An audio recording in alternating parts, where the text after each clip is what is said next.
In the heart of New York City, nestled amidst the grandeur of the Dakota building, there lived a legend that sent shivers down the spines of residents and caretakers alike. They called her the Crying Lady. The Dakota, an architectural masterpiece, was a place where old souls whispered in the echoing halls, but none quite like the Crying Lady. Legend had it that she was a former resident of the building who had met a tragic end. Her cries were said to be the product of a love that transcended death. Emily, a young and daring journalist, had always been intrigued by the building's dark history. She decided to spend a night in the Dakota, hoping to capture the supernatural activity on camera and make her career skyrocket. With her camera and audio recorder in hand, Emily ventured into the eerie building as the midnight hour approached. The Dakota seemed to breathe with a life of its own. Shadows danced on the walls, and the silence was thick, heavy, and oppressive.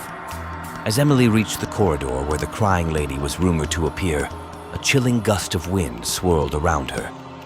The temperature dropped dramatically, and Emily felt an unseen presence in the hallway. She whispered into her recorder, "If anyone is here, please give me a sign."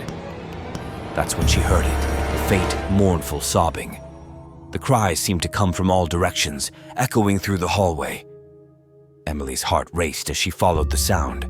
The cries grew louder, more distinct, and more sorrowful. In one of the dimly lit rooms, she found her source.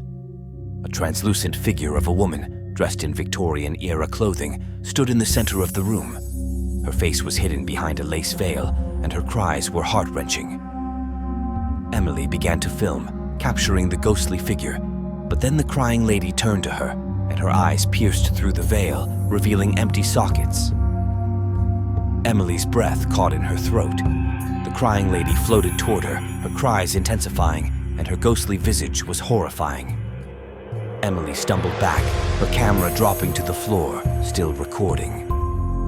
As the ghostly woman reached out, something unexpected happened. She didn't harm Emily, but gently placed a cold, ethereal hand on her shoulder.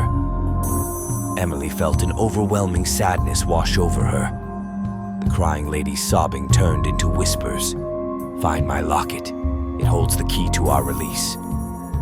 In a moment, she vanished into the shadows, leaving Emily trembling. The room grew warm again, and